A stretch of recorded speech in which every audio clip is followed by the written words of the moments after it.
Hello, ladies. Don't you just love group trips? I remember back in high school going with our class to the state capitol in Raleigh, North Carolina. And more recently, some of our ladies at church went to Mount Airy for a tour of Andy Griffith's hometown. Well, in our study series, we're comparing our Christian life to a journey to a better place. And the book of Hebrews is a letter of encouragement. It was written to encourage first century Christians on their journey, and it continues to encourage Christians today. If you'll remember in chapter 3 of Hebrews, we were urged, everyone stay together.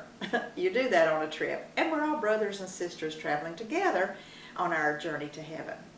Today we will look at chapter 7. And here we are urged, everyone follow the guide. And obviously we want to do that because our guide is Jesus Christ. He's our high priest. Now this wasn't so obvious to those first century Hebrew Christians. They had grown up under the Jewish high priest and they had followed him. And now in Christianity they were under persecution and now they were tempted to go back to following him again. But the Hebrews writer urges them, no, Jesus is our better high priest. He began that discussion in chapter 4 of Hebrews, verse 14, and several scholars believe 4:14 to 10:18 is the center of the Hebrews letter. It's all about Jesus as high priest. And he said in verse 14, seeing then that we have a great high priest who has passed through the heavens, Jesus the Son of God. He gets into this discussion in verse 5. He talks about the qualifications and the duties of the priests. He gives some messianic prophecies to show that our Messiah would be our great high priest. But when he gets to chapter 5, verse 11, he stops. He realized these Christians weren't mature enough. They were not spiritually knowledgeable enough to understand these deep theological truths. And so he rebuked them for their neglect of Bible study. In chapter 6 of Hebrews, he says, let's go on to perfection or maturity. Then in verse 9, he expresses confidence in them. I know you can do better. Then in verse 12, he urges them to imitate good examples like Abraham. Examples of faith and hope. Abraham confidently expected God to fulfill his promises. Then we ended with verses 19 and 20, where the author repeats for the third time the Messianic Psalm 110:4, Jesus our high priest forever, according to the order of Melchizedek. And he describes Jesus in this verse as our forerunner, our guide. He went before us. He entered before us into the presence behind the veil. Well, what does that mean? In the Jewish tabernacle, remember, only the high priest could go through that veil into God's presence in the most holy place. That was a type of heaven. And the high priest represented God to man and man to God, and there he offered sacrifices. He was a type of God's plan for Jesus as our high priest through the veil into God's presence. And we looked ahead in chapter 10 to get a better idea of what that meant. Chapter 10 of Hebrews, verses 19 and 20 says, therefore, brethren, having boldness, we go boldly, we enter the holiest or the most holy place, which is heaven, by the blood of Jesus. How? Not by the earthly veil through a man, the high priest on earth, but by a new and living way, which he consecrated for us through the veil that is his flesh. Jesus' flesh is the veil that he went through, a fleshly death on the cross. And Jesus, as our better high priest, is the major concept here in the book of Hebrews. Now, the writer has shown that Jesus is a better being than the angels. Jesus is a better lawgiver than Moses. He was a better deliverer than Joshua. And now in chapter 7, he's going to show that Jesus is a better high priest than even Aaron, the first high priest, and the whole Aaronic priesthood. And to do that, he had to show that Jesus is better than Abraham, their revered patriarch. Not an easy task. They revered this beloved ancestor. We see back in John, when Jesus encountered the Jews at one time, they bragged about being Abraham's descendants. In chapter 8 of John, verse 33, they said, we are Abraham's descendants. In 39, Abraham is our father. And in verse 53, they asked Jesus, "Are you greater than our father Abraham, who is dead?" The answer is yes. He is greater than Abraham, their father. He shows this by pointing to that messianic prophecy that Jesus is after the order of Melchizedek. Then, in chapter 7, he's going to show that Melchizedek was greater than Abraham. It's a little technical, but we can do this. In this lesson, we're going to learn about Melchizedek. You probably don't know a lot about Melchizedek, but we're going to learn. We're also going to learn how Jesus was a priest after the order of Melchizedek. And we're going to learn that Abraham bowed down to Melchizedek and paid tithes to him. And also Abraham's descendants. Specifically his descendant Levi, who wasn't even born yet. How in the world can that be? Well, we'll see. Hebrews 7 may be divided into 3 proofs or evidences. And I'm going to compare these evidences in syllogisms. Here's an example of a syllogism. Here's a picture that my granddaughter drew of 3 women. And this syllogism shows that Lynn and Grace are the same height. Lynn is taller than Pam. Therefore, Grace is taller than Pam. And to be a little more technical, Lynn and Grace are the same height. Lynn is taller than Pam and everyone in her family. Therefore, Grace is taller than Pam and everyone in her family. So the Hebrews writer is going to show that Jesus is a priest after the order of Melchizedek. Melchizedek is greater than Abraham and all of his descendants. Therefore, Jesus is greater than Abraham and all of his descendants. Makes it quite easy, doesn't it? Well, here's the outline. So in this outline, we see part 1, Melchizedek was greater than Abraham and his priestly descendants in verses 1 through 10. And then we will break that down into Melchizedek was a timeless priest and king of Salem in verses 1 through 3. Melchizedek was greater than Abraham and his descendants, verses 4 through 10. Abraham paid a tithe to Melchizedek in verses 4 through 8. Levi paid a tithe to Melchizedek through Abraham, verses 9 and 10. Then in part 2, Jesus' priesthood is after the order of Melchizedek, verses 11 through 17. And this is based on the Messianic Psalm 110:4.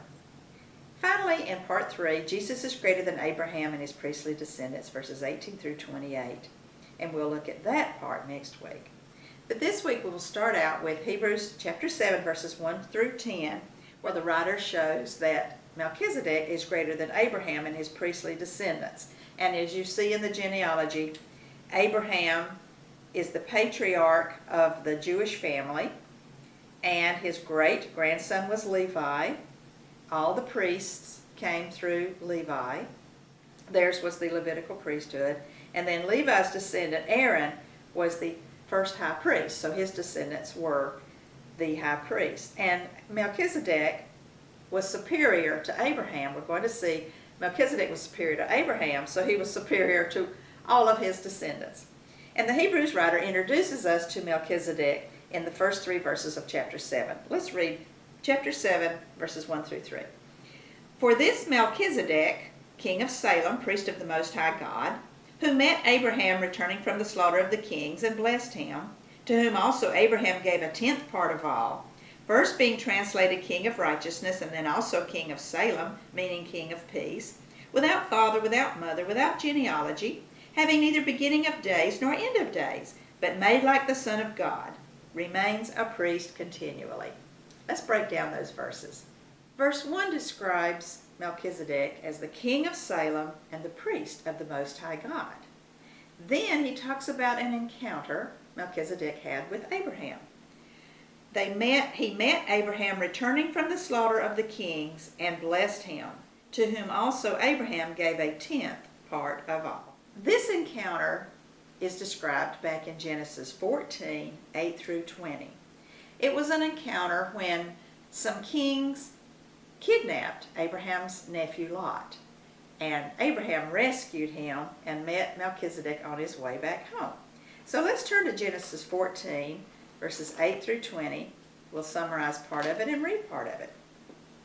In verses 8 through 10, we see that 5 kings, including the kings of Sodom and Gomorrah, went to battle against 4 other kings. And the 4 other kings won the battle. So we see in verse 11, they, the other kings, the 4 kings, took all the goods of Sodom and Gomorrah and all their provisions and went their way. They also took Lot, Abram's brother's son, who dwelt in Sodom, and his goods, and departed. Verse 13. Then one who had escaped came and told Abram the Hebrew. Doesn't that sound familiar? We talked about that verse in our first session where Abram is called the Hebrew, one who has crossed over. Then in the following verses, we find that Abram went after those kings to rescue his nephew Lot. In verse 16, so he brought back all the goods, and also brought back his brother, other translation in the Hebrew, Lot, and his goods, as well as the women and the people. Then in verses 18 through 20, we see the encounter that the Hebrews writer refers to in chapter 7.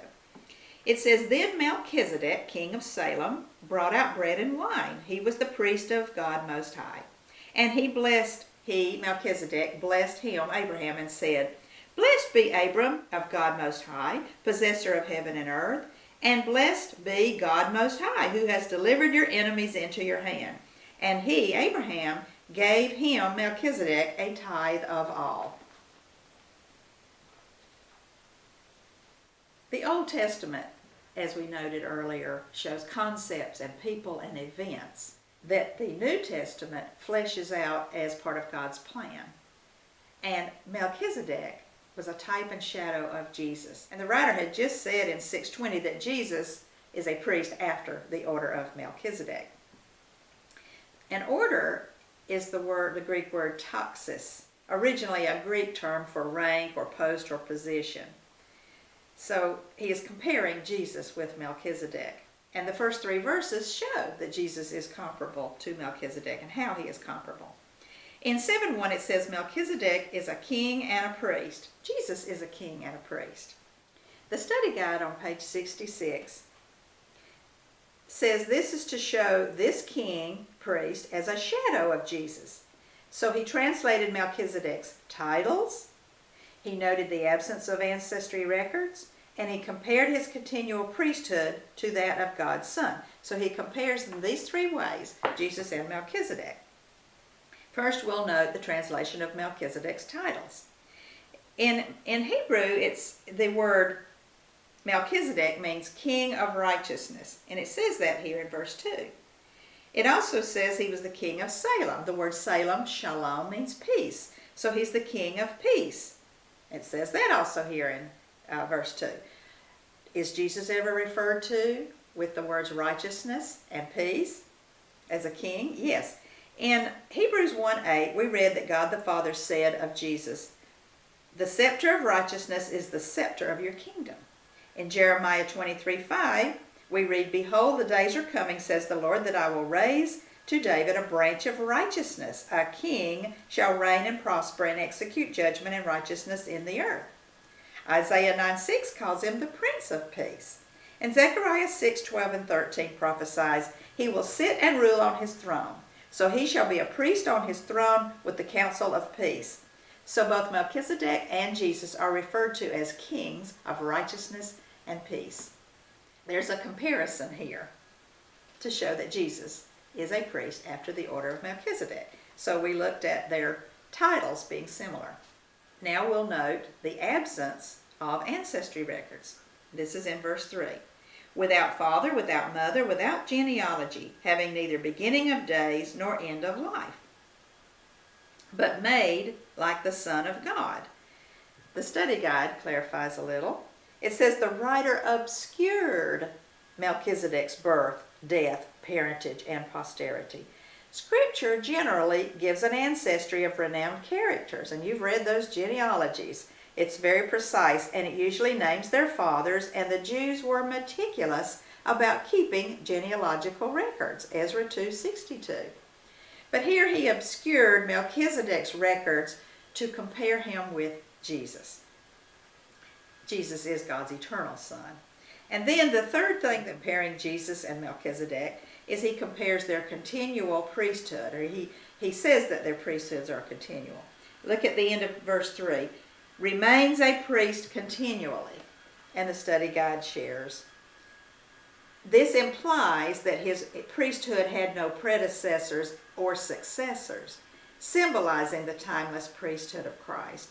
So Melchizedek had no predecessors or successors of his specific order of priesthood.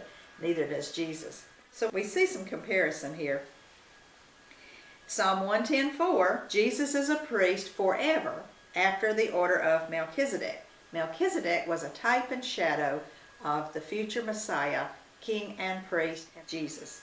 So the writer has shown that Jesus and Melchizedek are comparable in a way, just as in our syllogism, Lynn and Grace are the same height. Now the writer is going to prove that Melchizedek was greater than Abraham and all of his priestly descendants in verses 4 through 8. And it's a little bit deep, as we saw in Hebrews chapter 5. The author thought they could not understand it. They were not spiritually mature. But we find in the study guide on page 68, sisters, if you find these truths challenging, just hang in there. Your eyes will be opened to some great biblical truths. The writer wanted to show Jesus as a high priest forever according to the order of Melchizedek, Hebrews 6:20. So he used a method of biblical interpretation called midrash, which is a discussion of a scripture text to make application for readers. And the discussion comes from a particular text in Genesis, which we have looked at. From Genesis 14:18 through 20, he explained that Melchizedek was greater than Abraham. Melchizedek was a type of Christ, therefore Christ is greater than Abraham. So we'll go back and read part of verse 1 and 2 and look at this as a snapshot. That is a description in the study guide. There are two events in this snapshot that give evidence Melchizedek was greater than Abraham. First, Abraham gave a tithe to Melchizedek, and second, Melchizedek blessed Abraham. It says in verse 1, who met Abraham returning from the slaughter of the kings and blessed him. Melchizedek blessed Abraham. To whom also Abraham gave a tenth part of all. And there, Abraham gave a tithe to Melchizedek. This shows superiority and inferiority of people and their rank. So let's look at chapter 7, verses 4 through 8 at this snapshot. Now consider how great this man was, to whom even the patriarch Abraham gave a tenth of the spoils. Melchizedek was a great man, and Abraham gave him a tithe from the spoils of that battle. Then verse 5 says, indeed, those who are of the sons of Levi, who receive the priesthood, have a commandment to receive tithes from the people according to the law, that is, from their brethren, though they have come from the loins of Abraham. To explain this verse, we look back at when Israel conquered Canaan and they went into that promised land. The children of Israel divided the land between 11 of the tribes, or the children of Israel. But the descendants of Levi were given no land. They were the priestly tribe. They lived on the tithes paid by the other 11 tribes. And so the Levites were supported by those tithes, and these Levites had to give a tenth of their tithes to Aaron to support the priest. And we find this in Numbers 18, verses 24 to 28. For the tithes of the children of Israel, which they offer up as a heave offering to the Lord, I have given to the Levites as an inheritance. Therefore I have said to them, among the children of Israel, they shall have no inheritance. The Levites were given no land. Then the Lord spoke to Moses, saying, speak thus to the Levites, and say to them, when you take from the children of Israel the tithes which I have given you from them as your inheritance, that was their inheritance. The Levites received the tithes from the other 11 tribes. Then you shall offer up a heave offering of it to the Lord, a tenth of the tithe. So the Levites had to give a tenth of all these tithes they received. They gave a tenth. What was done with that tenth? Verse 37. And your heave offering shall be reckoned to you as though it were grain of the threshing floor, and as the fullness of the winepress, offerings that the other children of Israel had to give. Thus you shall also offer a heave offering to the Lord from all your tithes, which you receive from the children of Israel, and you shall give the Lord's heave offering from it to Aaron the priest. So again, the 11 tribes gave a tenth of what they had to the Levites, and the Levites gave a tenth of that to Aaron to support the priests. A little technical. I thought it was very interesting, and I wanted to share that so we can sort of understand tithing a little bit better. Now we go to verse 6. But he, Melchizedek, whose genealogy is not derived from them, the Levites, he was not a priest after the Levitical priesthood, received tithes from Abraham and blessed him who had the promises. So Melchizedek was not of the Levitical priesthood. It was a different order. And he received tithes from Abraham. Abraham gave him tithes. And he, Melchizedek, blessed Abraham, the man who had been given God's promises. Study guide clarifies a little bit here on page 68. Only Levites received tithes, and only from their brethren. In contrast, Melchizedek could rightfully take tithes from all worshipers of God. He served as priest before the law of Moses was established. If Melchizedek had lived under the law of Moses, he could not have been a priest, for non-Levites were disqualified. And Nehemiah 7:63-64, you might want to read that. It's an example of some priests that were, their genealogy was scrutinized, found not to be from the Levites, and they were taken out of the priesthood. So now we go to verse 7 of Hebrews 7. Now beyond all contradiction, the lesser is blessed by the better. The superior one gives the blessing. So that makes it very clear that the superior one here is Melchizedek. Melchizedek is greater than Abraham. We look at the study guide for some clarification on page 68. Jews knew all about tithing. The law of Moses required it. The people paid a tenth of their income to the Levites, and the Levites gave 10% of these tithes to the priests. But he, Melchizedek, was appointed before the time of the Levitical priest. Hebrews 7:6 proclaims that his genealogy is not derived from them. He was a priest not from the tribe of Levi. Similarly, Jesus was not from Levi. He descended from Levi's brother Judah. Yet he was the God-appointed priest that annulled the Levitical priesthood. This reality should help readers better understand and accept Jesus' priestly qualifications. In our next few verses, we're going to look at how Jesus' priesthood annulled the Levitical priesthood, which shows that Jesus is a better high priest. Then finally we look at verse 8. Here, mortal men receive tithes, but there he receives them of whom it is witnessed that he lives. What I found from commentaries is that it's saying here, during the time that Hebrews was written, mortal men, human priests, received tithes. They were still receiving tithes. The worship in the temple was still going on under Jewish priests, so we know that the time was not AD 70 when it was destroyed. But mortal men received tithes now. But there, he says, back in the days of Abraham and Melchizedek, he, Melchizedek, receives them. He received the tithes back then, of whom it is witnessed that he lives. Not that he's living now, but that he is being compared to those human priests who died and had to have succession. The author is implying that Melchizedek lives. Well, sometimes I have to look at what scholars say to understand something that sounds a little bit technical. And he's saying here, Barnes' note says this is an exceedingly difficult expression and perplexes commentators. There is not in Genesis any record that he lives, but there is the absence of a record that he died.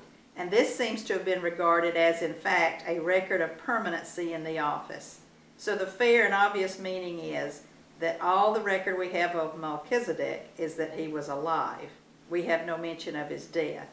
So arguing from the record, there is a strong contrast between him and the Levitical priests, all of whom we know are mortal. He's just contrasting Melchizedek with the mortal priests here because he's comparing Melchizedek with Christ. So now we're going to look at verses 9 and 10. Even Levi, who receives tithes, paid tithes through Abraham so to speak, for he was still in the loins of his father when Melchizedek met him. A little complicated, well worded in the study guide on page 69. Hebrews 7, 9 through 10 reveals that Levi paid tithes to Melchizedek through Abraham. How can an unborn person pay tithes? The writer asserted that this was done, so to speak, for he was still in the loins of his father when Melchizedek met him. Verse 9. Loins was a Hebrew term for the reproductive area of the body. Abraham's tithe symbolized a gift from yet-to-be-born Levi and all his future descendants. In Hebrew thought, this concept is called federal representation or corporate personality, in which the individual represents the group. Therefore, this tithe shows Melchizedek's superiority over yet-to-be-born Levi as an individual. And so, he's superior over the yet-to-be-established Levitical priesthood as a group. And I found 2 commentaries with helpful insights. Burton Kaufman wrote, "The fact, therefore, of Abraham's taking a tithe of the chief spoils and paying them to Melchizedek, priest of the God Most High, clearly made any priesthood developed through the descendants of Abraham to be subordinate to that of Melchizedek." Melchizedek is greater than Abraham and all of his descendants, even the Levitical priesthood. Leon Morris added, "The patriarch Abraham gave up 1/10 of the spoils, thus implicitly acknowledging the superior place of Melchizedek. And Melchizedek proceeded to bless Abraham, accepting the implied superiority of Melchizedek." The situation is clear to all parties. There is no need to spell it out. And the author is simply drawing attention to what the narrative clearly implies when he brings out the superior status of Melchizedek. And even when Abraham is seen as the one who had the promises, Melchizedek is superior. And the study guide offers on page 70, if all Levitical priests were inferior to Melchizedek, and Melchizedek was a type of Christ, then all Levitical priests were inferior to Christ. This was an important concept for Jewish Christians to comprehend and accept. Jesus is king and high priest in the new and better covenant. So we see the syllogism. Jesus and Melchizedek are comparable in a comparable order as high priest. Melchizedek is greater than Abraham and his descendants, which include the Levitical priesthood and high priest. Therefore, Jesus is greater than Abraham and his descendants, including the Levitical priesthood and high priest. But there's more to solidify this concept. We go now to verses 11 through 17. And my Bible entitles this section, "The Imperfection of the Aaronic Priesthood." Jesus' priesthood was necessary because of the imperfection of the Levitical priesthood. So we're looking at part 2 of our outline. God promised by David this new Melchizedek-like priesthood. And this new Melchizedek-like priesthood is Jesus' priesthood. So again, this truth is theologically deep, but God inspired the writer to share it. And so we need to study and learn it also. So the Levitical priesthood was imperfect. We learn in chapter 5, verse 2, that these mortal men, human priests, had sins. They had to offer sacrifices for their own sins before they could offer sacrifices for the people. We also saw that their sacrifices were imperfect because the blood of bulls and goats cannot take away sin. So this religious system, Judaism under the old law, was a type and shadow of the new and better system God had planned for the New Testament under Christ. It was a better system that God planned. It involved a better sacrifice, Jesus, and a better priesthood, Jesus as high priest. So now we'll look at verses 11 through 17 in the rest of our session today. And we're going to read one verse at a time and explain it. So verse 11 says, "Therefore, if perfection were through the Levitical priesthood, for under it the people received the law, what further need was there that another priest should rise according to the order of Melchizedek, and not be called according to the order of Aaron? Why not just keep the Aaronic priesthood? Why a new one? Well, Neil Lightfoot said, only the religion of Christ brings men to God. Judaism could not do this. So verse 11 basically says, Judaism and the old law and the Levitical priesthood was imperfect. It was insufficient. Had it been sufficient, there would not have been a need for a new system and a new priesthood. So that Jesus' Melchizedek-like priesthood was not from Levi and not from Aaron. The study guide clarifies on page 70, some readers believed they could be saved under Judaism, but the law of Moses was inadequate. The statement within the parentheses in chapter 7, verse 11, and that read, if you'll look at verse 11, the parentheses in verse 11 is, for under it the people received the law, shows that Israel's laws were based on the priesthood sacrificial system. It was a system described as weak because of the people. Romans 8:3. Let's look at Romans 8:3. For what the law could not do, in that it was weak through the flesh, God did by sending his own Son in the likeness of sinful flesh on account of sin. He condemned sin in the flesh. Therefore, God's oath to send a new priest was significant. A change in the priesthood necessitated a change in the law. That is exactly what Jesus did. In his Sermon on the Mount, he explained that he came not to destroy the law, but to fulfill it. He quoted old law commandments and then stated, but I say unto you, Jesus fulfilled those laws and stressed a deeper, heart-based element. God established the old law to deal with sin till the seed should come. Galatians 3:19. Jesus was that promised seed. The blood of bulls and goats could not take away sin, so God promised a transfer of priesthood from the Levites to one high priest according to the order of Melchizedek. And that is in the Messianic Psalm 110, verse 4. This new priest would arise from outside the Levites. So now we look at verse 13. For he of whom these things are spoken, that's Jesus, belongs to another tribe, from which no man has officiated at the altar. Jesus was not from the tribe of Levi. Now we read in verses 14 through 17 which tribe Jesus came from, verification. Where did he come from? For it is evident from the genealogical records that the Lord arose from Judah, of which tribe Moses spoke nothing concerning priesthood. People from the tribe of Judah were not priests. They did not officiate at the altars. Verse 15. And it is yet far more evident if, in the likeness of Melchizedek, there arises another priest, who has come not according to the law of a fleshly commandment, but according to the power of an endless life. The study guide on page 71 says the writer stated it is evident from their meticulous genealogical records that Jesus came through the lineage of Judah, whose descendants never officiated at the altar. Hebrews 7:14. And it was far more evident that the priest would come like Melchizedek, not through the fleshly commandment of human succession, but according to the power of an endless life. Jesus did not become a priest through the succession of the Levites and the Aaronic priesthood, that human succession. But he is after the order of Melchizedek, which had no predecessor and no successor. And the whole argument is ended in verse 17 where it says, for he testifies, God testifies, you are a priest forever according to the order of Melchizedek. A whole different type of priesthood.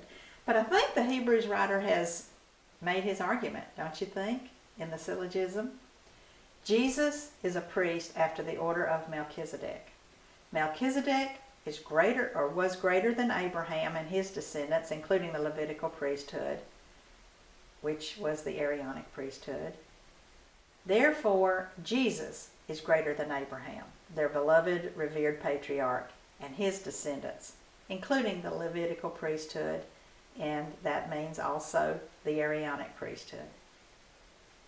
So, we've had some education today, a little bit deep, but I think it helps us to know more about the old law and the old Jewish priesthood. It just helps us understand Jesus as priesthood a little bit. So I want to read a quote from R.N.C. Linsky, one of my favorite commentaries, and then I'll give our questions for the study. Linsky wrote, "The readers, former Jews who were now thinking of returning to Judaism, are here confronted with their great forefather Abraham, and are shown how he accepted the royal priest Melchizedek long before Levi and Aaron were born, and the Aaronic high priesthood came into existence. The readers want to be true sons of Abraham, yea, and are thinking of returning to Judaism for that very reason. Well, let them look at Abraham, and at the one priest to whom Abraham bowed. Let them consider what God said through David regarding this royal priest, and regarding the Messiah, Christ, who is typified by Melchizedek." Our questions today. First, what do the scriptures reveal about Melchizedek? I hope that you learned some things today that you didn't know before. And second, look at the syllogism that the Hebrews writer offers, that Jesus is a priest after the order of Melchizedek. Melchizedek was greater than Abraham and his descendants, therefore Jesus is better than Abraham and his descendants. And talk about the purpose of this argument and how you think this helped those first century Hebrew Christians persevere in Christianity. I hope you enjoyed this lesson.